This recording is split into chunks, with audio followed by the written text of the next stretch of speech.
somewhere in Dakota Territory, in the autumn of 1886. A prairie fire crossed 40 miles of open grassland in a single afternoon. Men on horseback who saw it from a distance and tried to ride clear were not fast enough. The grass that year stood 6 feet in places big blue stem that had been growing since May, curing dry through August and September into something that burned like kerosene-soaked rope. When the fire hit it, the flames climbed 30 feet off the ground. Witnesses wrote later that they could read fine print by the light of it from half a mile away.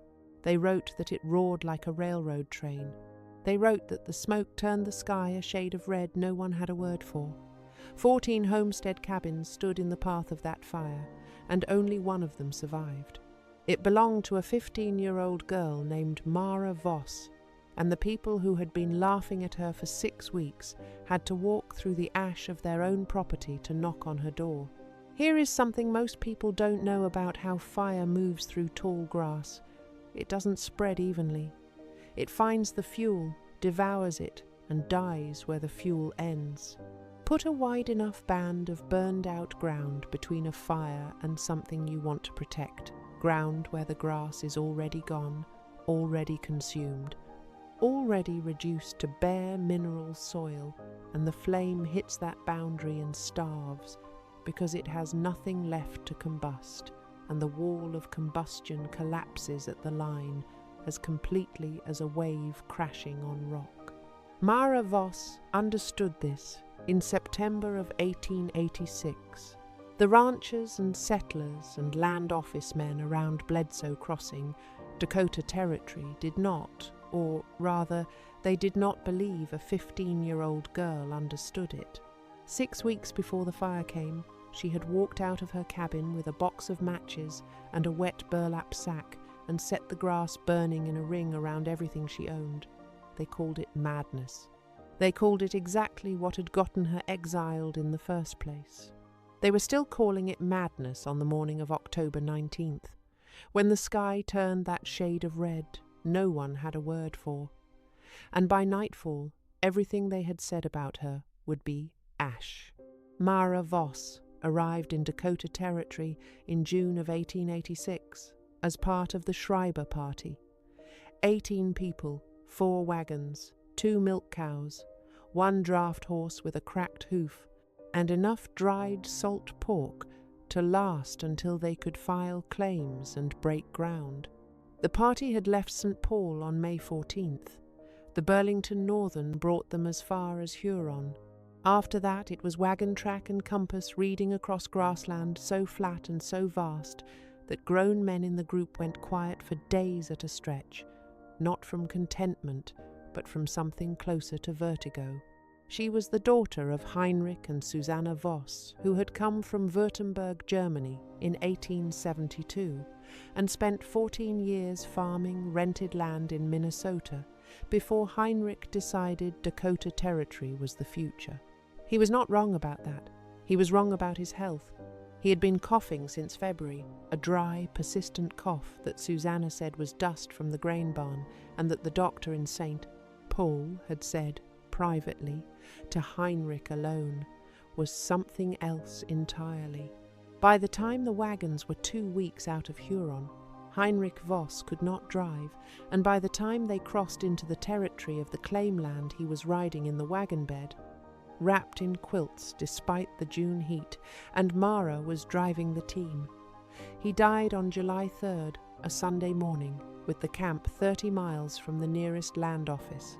What happened next was handled the way such things were handled in 1886, quickly and without ceremony, and in ways that made practical sense to everyone except the person most affected.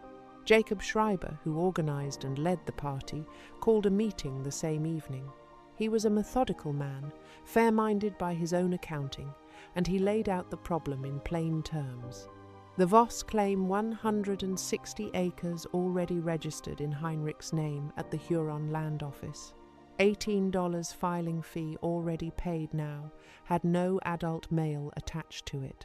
Susanna Voss, the widow, was ill herself. Rheumatic fever had taken her joint mobility in both hands the previous winter. She could not break sod. She could not drive stakes. She could be provided for, Jacob Schreiber said, if she married into one of the other families in the party. There were 2 widowers among the 18. This was presented to Susanna not as a choice so much as a description of available paths. There remained the matter of Mara. She was 15 years old, 5 feet and 3 inches tall, 110 pounds, with her father's jaw and her mother's eyes, and the kind of calm that some people in the Schreiber party read as maturity and others read as coldness. She could read German and English both. She had driven a team every day for 6 weeks. She knew how to cure a cracked hoof, how to read weather in the behaviour of meadowlarks, how to set a broken finger, how to cook over an open fire in wind. Her father had taught her things that men taught sons, partly because he had no sons and partly because Heinrich Voss was the kind of man who taught people what they needed to know, regardless of whether convention approved. Jacob Schreiber's concern was the claim. The Homestead Act of 1862 required continuous residence and active improvement. A 15-year-old girl alone could not, in his view, satisfy the legal requirements, and more practically, could not survive the first Dakota winter without a family unit to attach to. He proposed the claim be relinquished and the land redistributed. The Wald brothers, Werner and Fritz, had filed adjacent claims and needed the buffer acreage. The filing fees would be refunded to Susanna. Mara said no. She said it once, in the meeting, in front of all 18 people in the Schreiber party. She said no and gave her reason. The Homestead Act required the claimant to be 21 years of age or the head of a family. Her mother, incapacitated by rheumatic fever, would be formally in her care. She was, therefore, head of a family. She would file an amended claim at Huron the following week. The claim was not being relinquished. Jacob Schreiber told her that a 15-year-old girl running a homestead claim alone was not reasonable, and the vote that followed was 14-3 to remove her claim from the party's shared territory. The 3 votes in her favour came from a Norwegian woman named Astrid Halvorsen, whose husband had quietly told her he agreed with Mara but couldn't say so in front of Schreiber. From an old Czech carpenter named Pavel Dusek, who didn't fully understand what was being voted on but voted for the girl on principle, and from Mara herself, who had never been told she didn't get a vote. Susanna Voss was placed in the care of the Wald family. Mara was given what the party considered a reasonable departure gift: 2 wool blankets, 1 50-pound sack of cornmeal, a hand axe, a box of matches, and directions to a section of land 3 miles north that nobody else wanted because a previous claimant had built a partial sod structure there and then abandoned it. The sod structure was described as a cabin, and the description was generous. She walked the 3 miles the next morning carrying everything she owned. The abandoned structure sat on a low rise above a dry creek bed facing roughly southeast. The person who had built it had started well enough. The sod walls went up 4 feet before the work stopped, the sod bricks stacked with reasonable care in the running bond pattern that made walls stable. Then something had happened. Whether illness or news from home or simple despair, no one could say. The builder had left one day and not come back. The walls stood without a roof. Grass had begun growing down from the exposed tops of the sod bricks, and the southeast corner had slumped 6 inches where water had gotten into the joint between courses. What surrounded the structure was 6 feet of unbroken tall grass in every direction, running to the horizon. Mara spent the first day cutting sod. Dakota Territory sod in July was root-bound, dense, and heavy. An experienced sod-busting team with a proper grasshopper plough could cut 1 acre in a day. Mara had a hand axe and a borrowed spade from the Halvorsen wagon, which Astrid had pressed into her hands that morning without a word.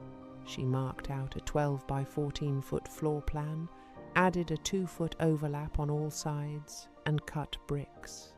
Each brick weighed between 40 and 50 pounds. She cut and stacked for 14 hours.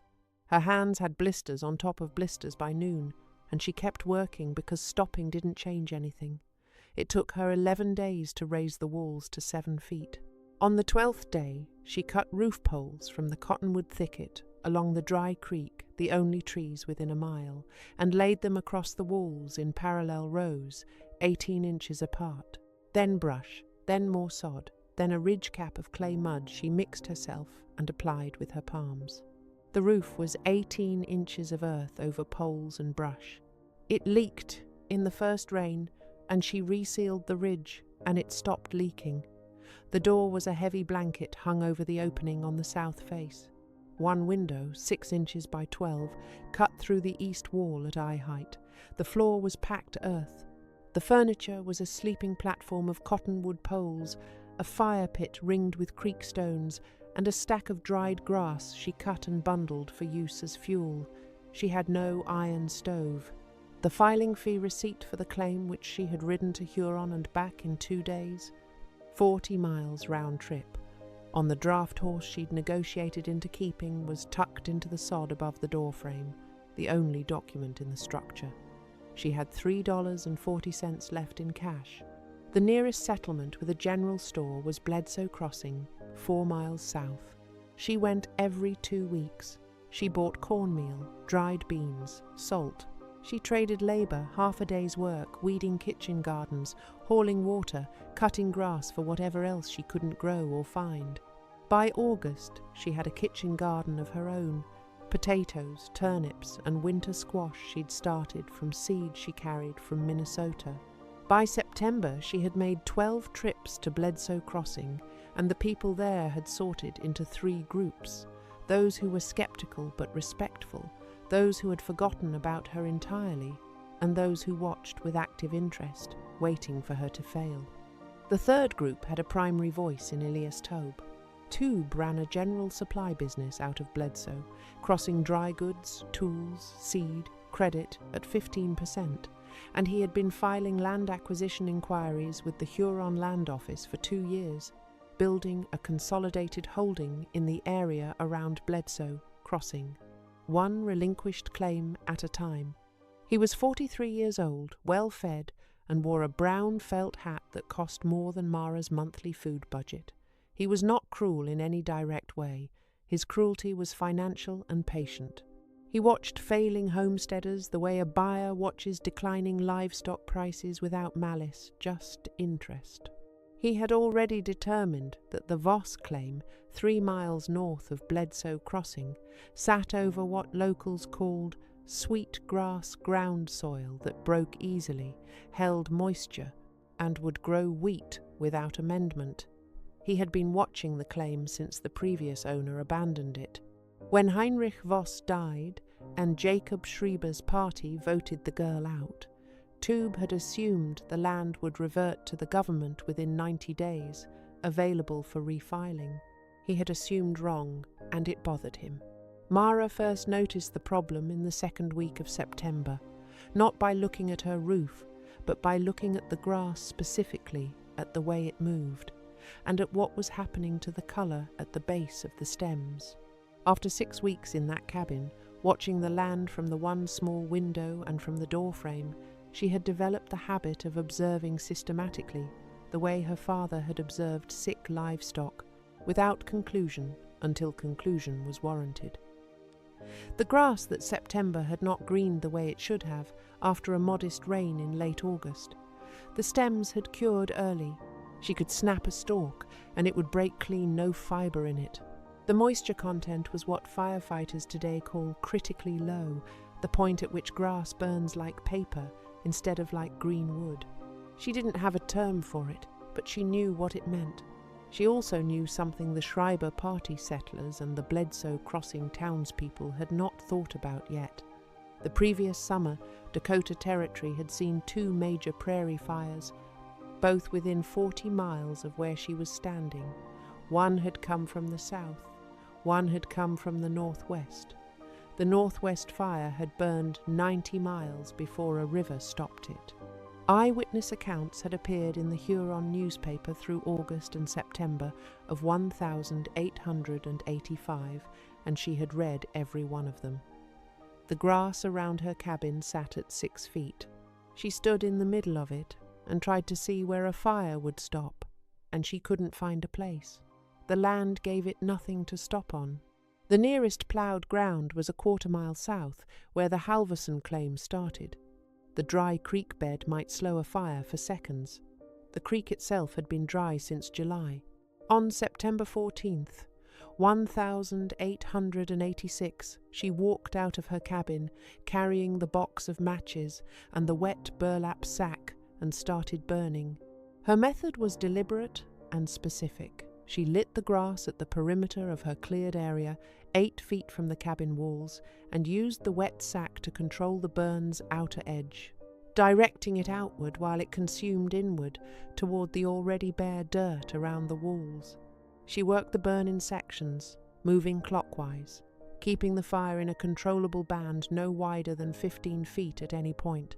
When a section was burned down to bare soil and ash, she stamped it out and moved to the next. She worked from sunrise to midday to complete the ring. When she finished, there was a circle of black ground around her cabin 40 feet wide. In most places 40 feet of bare earth, nothing that could burn, nothing that could carry a flame to her walls or her roof. The inner edge of the burn circle was 8 feet from her sod walls. The outer edge was 48 feet from the cabin's southeast corner. She had created, without calling it anything, exactly what fire scientists now call a defensible space. The next day, riding into Bledsoe Crossing for supplies, she passed the Wald brothers' claim, where Werner Wald was stacking hay near his wood-frame cabin, a structure he'd shipped in from Huron at considerable expense. He watched her pass. By afternoon, word had reached the settlement that the Voss girl had burned the grass around her place, and by the following morning Elias Taube had given it a name. He called it the Ash Ring. And the way he said it in the supply store, in front of 7 people, made it sound like something between a symptom and a joke. He said a child burning down her own pasture was the same as a child eating her seed corn. She had destroyed the grazing buffer around her claim. When winter came and the ground froze hard, that ash would blow away and leave her nothing but bare clay. He had seen fool moves from green settlers before, Tube said, but this was a fool move made by someone who wasn't yet old enough to know better. Werner Wald agreed. Fritz Wald agreed. Jacob Schreiber, who had ridden in to file some paperwork, agreed that it was a worrying sign. He had voted to remove her claim, after all, for exactly this kind of reason. The girl had no guidance.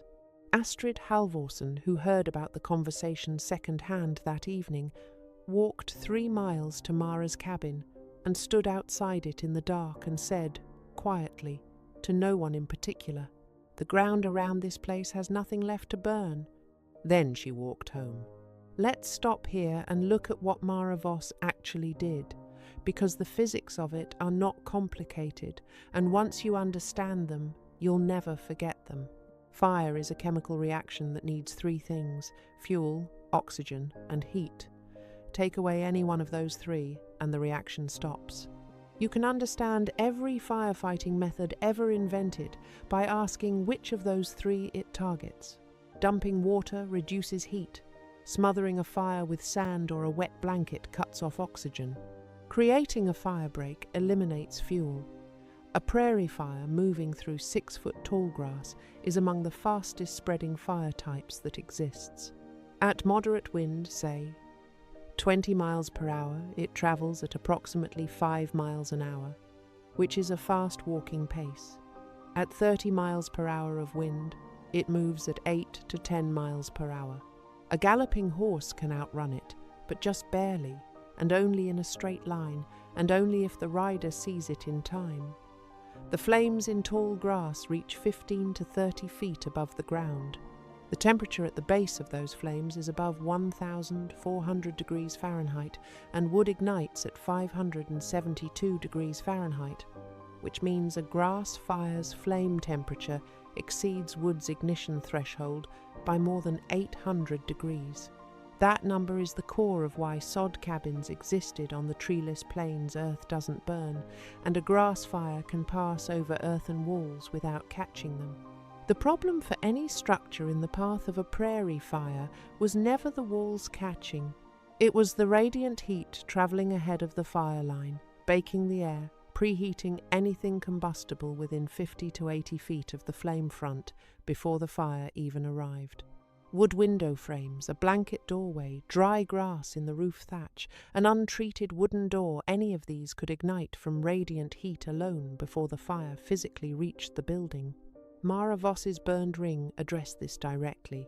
With 40 feet of bare earth between her cabin walls and the nearest unburned grass, the flame front of an oncoming fire would arrive at the outer edge of her burned zone and extinguish, because there was no fuel to carry it forward.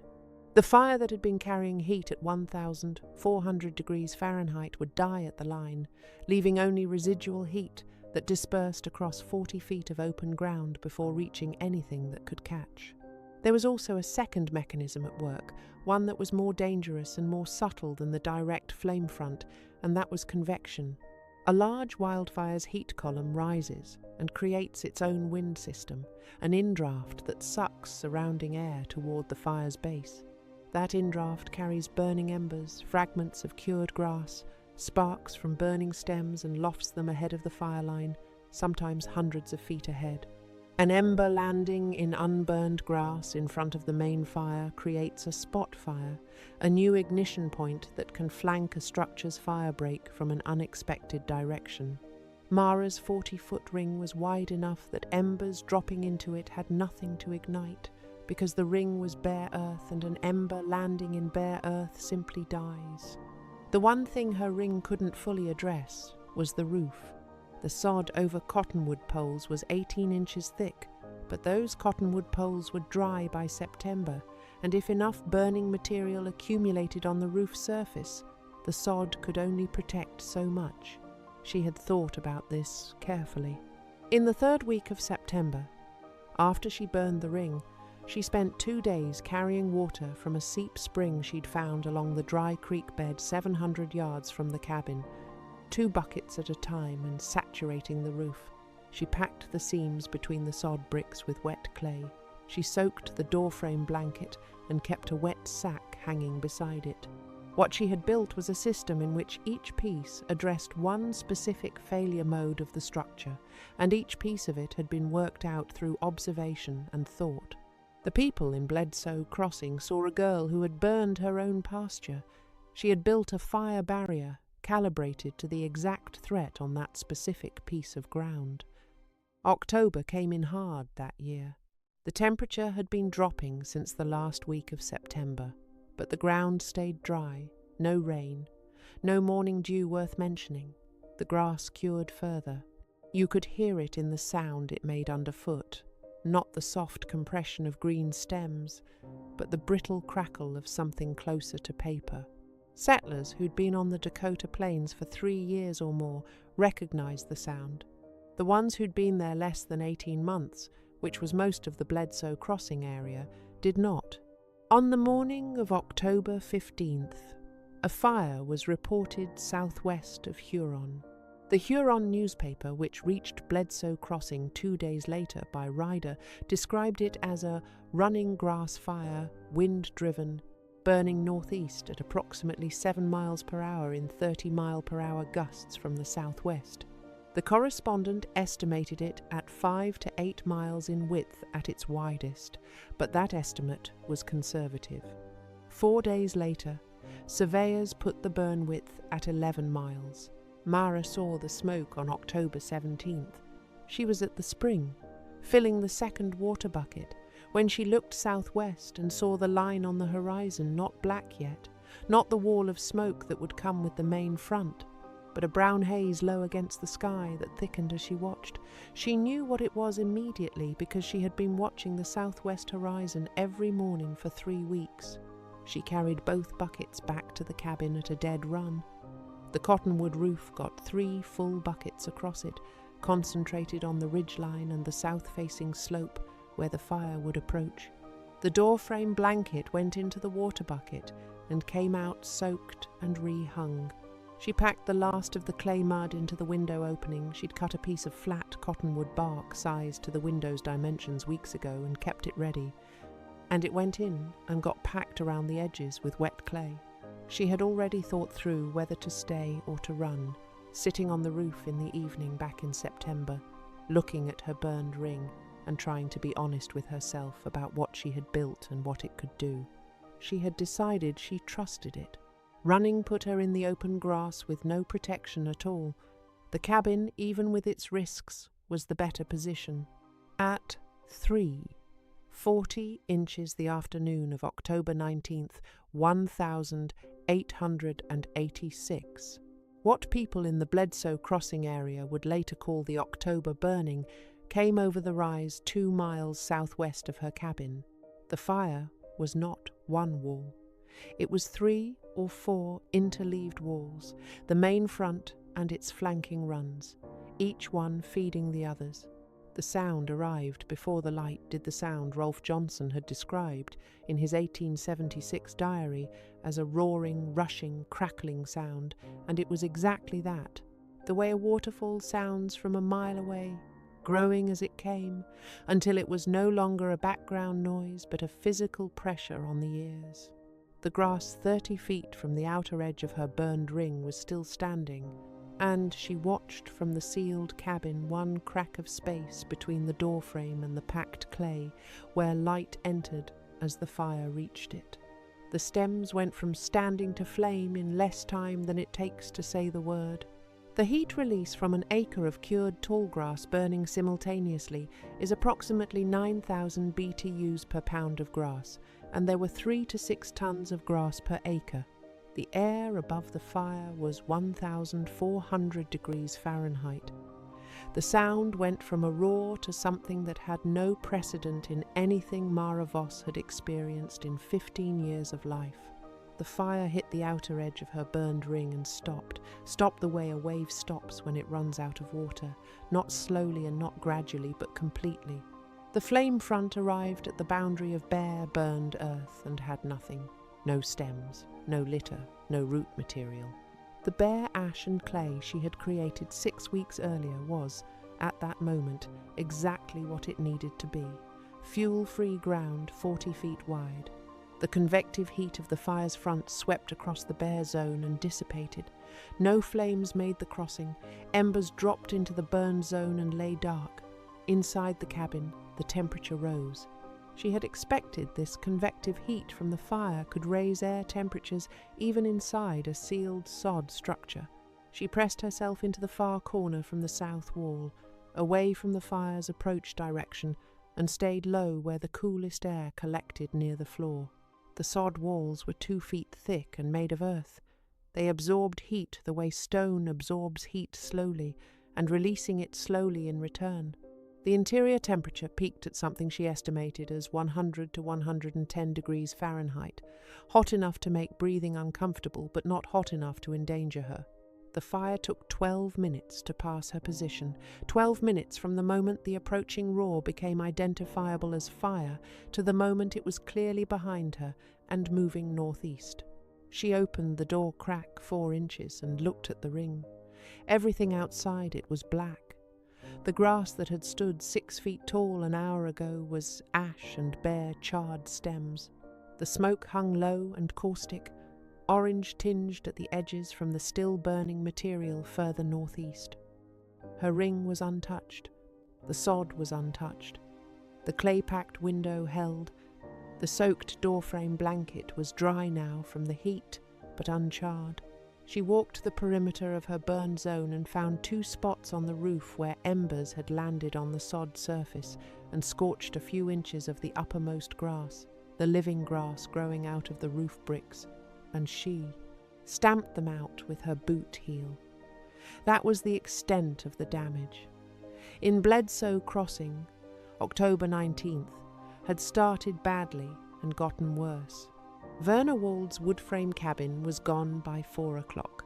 He had been ploughing a firebreak when the main front arrived. He had started it 2 hours earlier after seeing the smoke on the horizon. 2 hours too late to complete more than 100-yard strip on the south side of his property.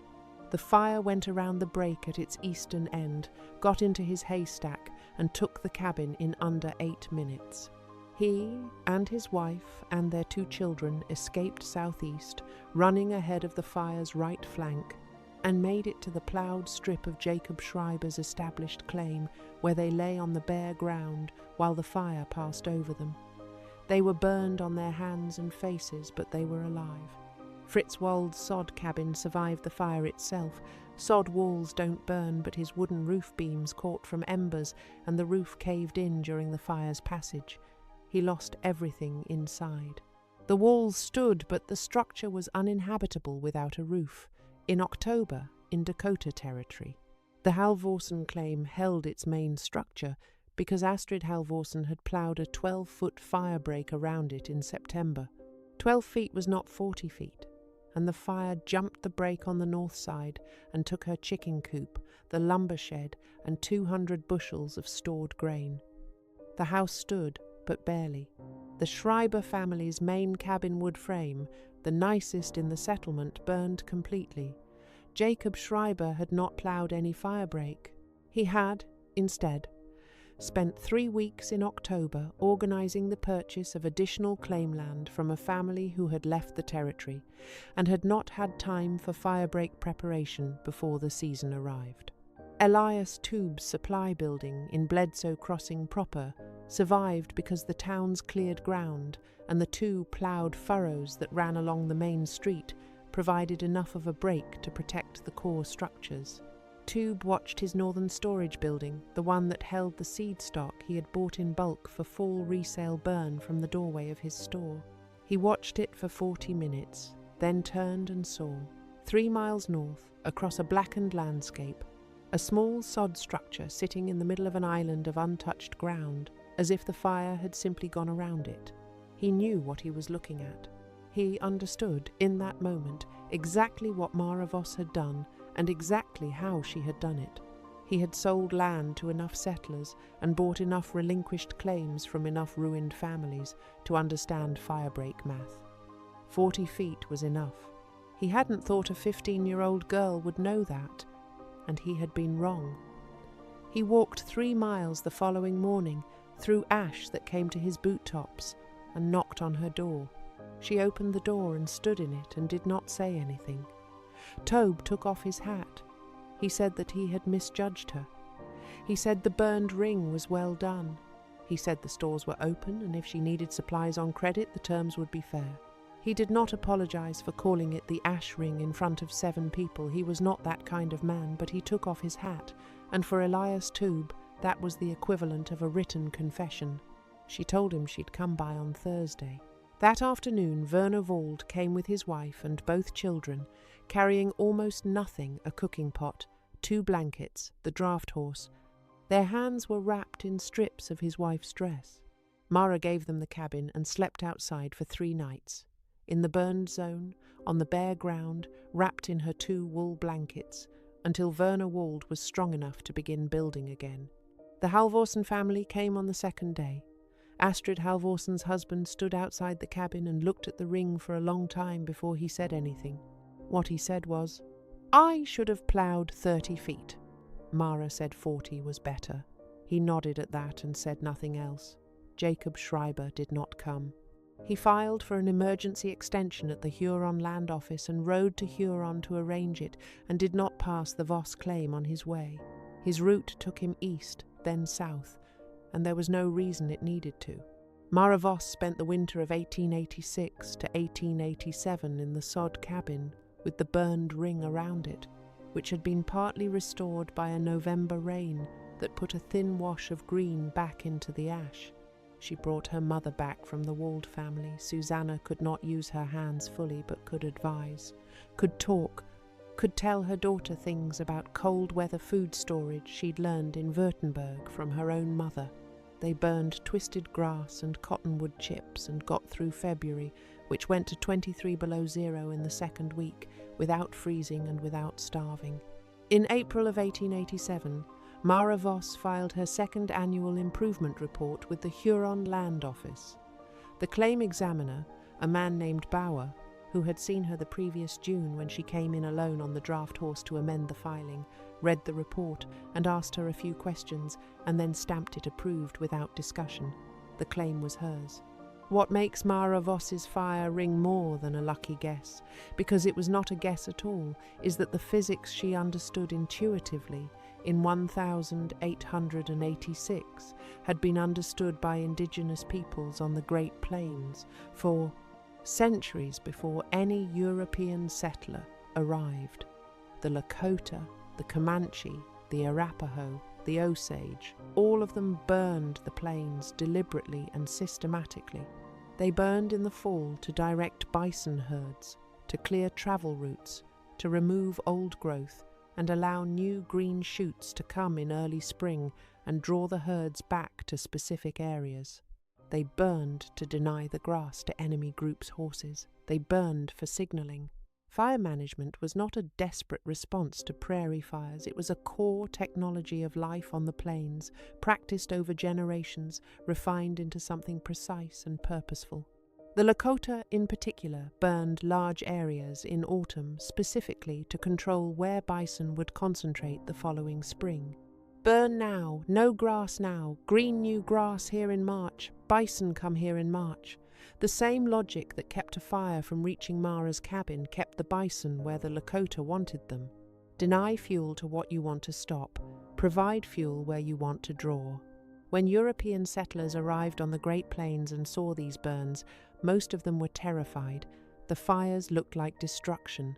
The concept of fire as a management tool, fire as something you set on purpose, with intention, to achieve a specific outcome was genuinely foreign to most settlers who had come from forested regions of Europe or the eastern United States, where fire in the landscape meant catastrophe with no upside. Some settlers learned. The ones who learned tended to survive the fire years, and the ones who didn't tended to show up at Huron land offices with extension requests and burned, calloused hands. What Mara did that September morning also deserves a closer look from the technical side, because the backfire technique she used to create the ring, setting a fire that burned inward and was controlled by the wet sack, was the most demanding part of the whole operation. A backfire is a fire you set between yourself and an oncoming threat fire, designed to burn toward the threat and consume the fuel the threat needs. The principle is straightforward. If you burn everything between your position and the approaching fire, when the approaching fire arrives, it starves. The challenge is control, because a backfire set in the wrong wind or at the wrong distance from your position can turn on you faster than you can run. Mara solved this through timing and method. She didn't set the backfire with an approaching fire bearing down on her. She set it 6 weeks early, in calm weather, with the wet burlap sack as her only fire suppression tool, working in sections small enough that she could extinguish any section that started growing beyond her control. She moved with the wind, not against it, keeping the fire's expansion predictable. She worked inward toward already cleared ground at the cabin perimeter, so the fire always had a natural end point and couldn't run away from her in that direction. The result was a burn zone approximately 40 to 48 feet wide enough that a grass fire's flame heights, even at 30 feet, could not radiate sufficient heat across the distance to ignite her roof or walls. Wide enough that wind-carried embers from an oncoming fire would land in bare ground rather than fuel. Wide enough that the indraft, the vacuum created by a large fire's convective column, which pulls air and burning material toward it, would pull any flames in the zone toward the approaching fire rather than toward the cabin. She had built an empty moat around herself using a box of matches and a wet burlap sack in a single morning, 6 weeks before she needed it. The science underneath what she did has a direct modern equivalent. Today, the term is defensible space, the concept that structures can survive wildland fires, not by resisting flames directly, but by eliminating the fuel that would carry those flames to the structure. Every modern wildfire defense protocol, every instruction issued by every fire department in California, Colorado, Montana, and the Dakotas is built on exactly this principle. USDA, NRCS current standards call for a minimum cleared zone of 5 times the height of adjacent uncut vegetation. For 6-foot tall grass, that's 30 feet minimum. 40 feet is conservative by the right margin. Mara Voss arrived at this conclusion 30 years before the first systematic American study of wildfire defense was published. She arrived at it by watching the grass from her one small window and thinking through what she saw. Elias Toub filed no new land acquisition inquiries involving the Voss claim after October 19, 1886. The record is clear on this point. His name appears in Huron Land Office documents for the surrounding area in 1887, 1888, and 1889. But the parcel 3 miles north of Bledsoe Crossing on the rise above the Dry Creek bed is not mentioned. Whether this was a genuine acknowledgement of the futility of the effort, or simply a businessman's calculation that the girl now had enough community goodwill to make a contested acquisition costly, is impossible to know. It was probably both. Werner Wald rebuilt with sod that winter, with help from his brother. He ran a furrow 40 feet from his new walls in March of 1887, on Mara's recommendation, and burned the strip in April before the grass cured. He did it every autumn thereafter for as long as he held the claim. The Schreiber family left Dakota Territory in the spring of 1887. Jacob Schreiber filed for relinquishment in February, and the land was taken up by a Norwegian family named Engebretsen within 60 days. Mara Voss held the claim for 5 years, proved it up in 1891, received title in her own name at the age of 20, and sold it in 1894 to the same Engebretsen family that had bought the Schreiber land. She used the money to pay for 2 years of education in Sioux Falls, then came back to the territory and married a surveyor named Albin Thorne in 1898. The Huron newspaper ran a small notice on the occasion and described her as a farmer. The technique Mara Voss used in September of 1886 did not die with her or with the homestead era. Its logic continued, was rediscovered by fire scientists, was given formal language, and became the foundation of modern structure protection in wildland environments. The term home ignition zone, the area immediately surrounding a structure that determines whether that structure survives when fire arrives, was codified in American fire management policy in the late 20th century. Research by Jack Cohen at the USDA Forest Service established in the 1990s that the primary reason homes burn in wildfires is not direct flame contact, but ignition from radiant heat and firebrands within the zone immediately around the structure. His research established that a well-maintained zone of 40 to 100 feet of reduced fuel around a structure dramatically increases survival odds, even when the broader landscape is burning completely. The USDA, NRCS, currently recommends a minimum cleared zone of 5 times the height of adjacent vegetation on the windward side. For 6-foot tall grass, that's 30 feet. For 5-foot brush, 25 feet. For 12-foot chaparral, 60 feet. In every case, the principle is the same one. A 15-year-old girl in Dakota Territory worked out in September 1886 with a box of matches and a wet burlap sack. Eliminate the fuel that connects the fire to what you want to protect. The difference between what Mara did and what most of her neighbors did is not a difference of resources. Werner Wald had more money, more tools, more physical strength, and 2 grown men, himself and Fritz, available for labor. Jacob Schreiber had more experience, more social standing, and a better cabin.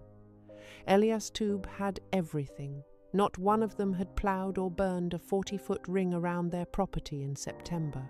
Mara had $3.40 in cash, a hand axe, a box of matches, and 6 weeks of watching the grass, and that was the exact margin between what survived and what burned. When the historians and the land office clerks and the newspaper correspondents wrote about the October burning of 1,886 inches the years after, They described it in terms of what was lost. Thousands of acres of grazing land, dozens of homestead structures, livestock, stored grain, winter hay. The estimates of total property loss across the region ranged from $40,000 to $70,000, significant in an economy where a sod cabin with land cost $600 all in. What they did not write about, because there was no category for it, was what was preserved. 3 miles north of Bledsoe Crossing, on a low rise above a dry creek bed, a sod cabin sat in the center of a circle of black ground and was untouched. The woman who had built that circle was 15 years old when she made it. She had been voted out of her community, stripped of her family, and given a direction and an instruction to go fail quietly somewhere else. She had instead spent 11 days cutting sod bricks and 6 weeks watching the grass, and one morning burning a ring that no one around her understood. The fire came from the southwest at approximately 7 miles per hour, with 30-foot flames and 1,400-degree heat at its base. And it stopped at the line she drew. That is the thing about knowing how fire moves. It doesn't care who you are. It doesn't care how old you are, or whether the land office clerk was skeptical, or whether Elias Tubb called your work the ash ring in front of 7 people. Fire cares about fuel. Put 40 feet of nothing between yourself and it has nothing left to do. Mara Voss put 40 feet of nothing between herself and it, and the rest of the story told itself. Share project content she, niche, created by uvideo DNA she.txt 38 line stxt